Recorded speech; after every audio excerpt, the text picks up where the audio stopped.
Hello दोस्तों।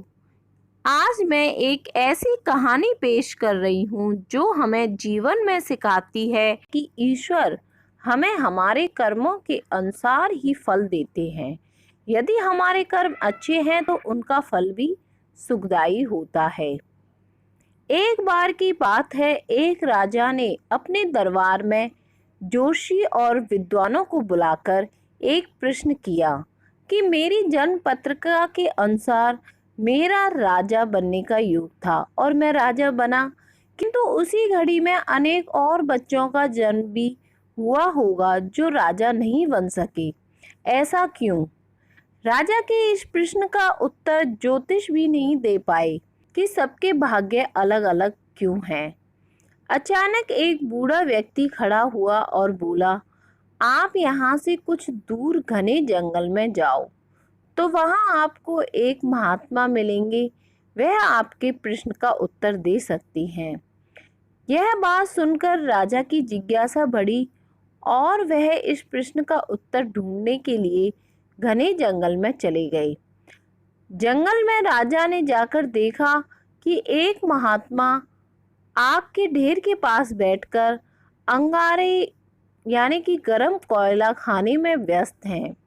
डरते हुए राजा ने महात्मा से जैसे ही प्रश्न पूछा तो महात्मा ने क्रोधित होकर कहा, तेरे प्रश्न का उत्तर देने के लिए मेरे पास समय नहीं है।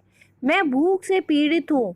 यहाँ से कुछ दूर पहाड़ियों के बीच एक और महात्मा है, वही इस प्रश्न का उत्तर दे सकते हैं। राजा की जिज्ञासा और बढ़ गई और वह पहाड़ी मार्ग की ओर चल दिए।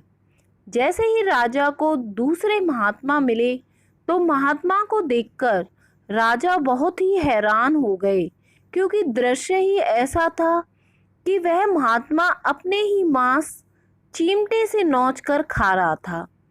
राजा को देखते ही उस महात्मा ने डांटते हुए कहा, मैं भूख से बेचैन हूँ, मेरे पास इतना समय नहीं है कि मैं तेरी बातों का जवाब दूँ।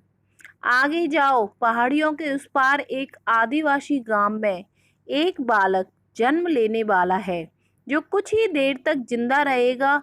वही बालक तेरे प्रश्न का उत्तर दे सकता है।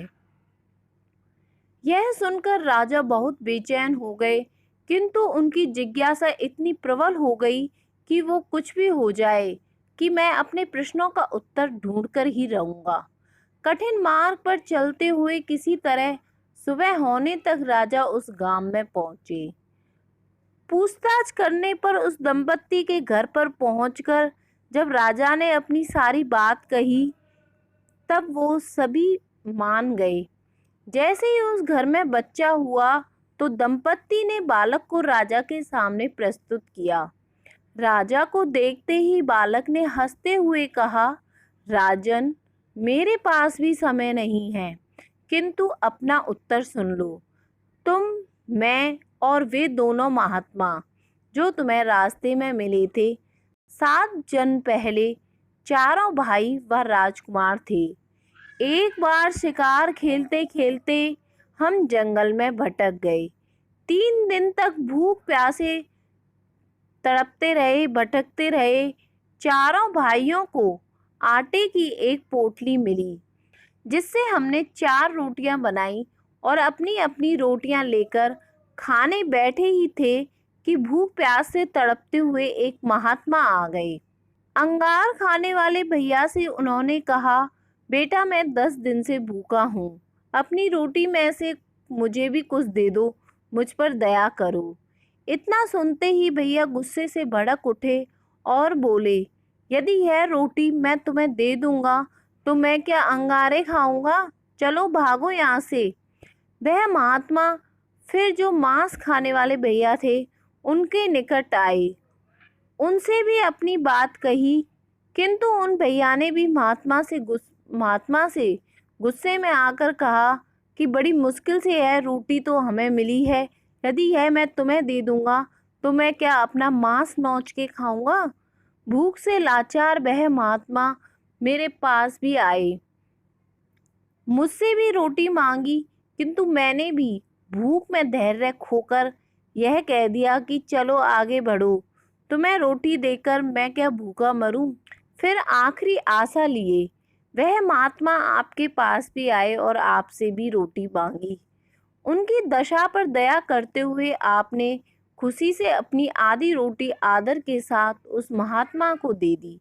रोटी का वह टुकड़ा पाकर महात्मा बड़े खुश हुए और जाते हुए बोले, तुम्हारा भविष्य तुम्हारे कर्म और व्यवहार से फलेगा।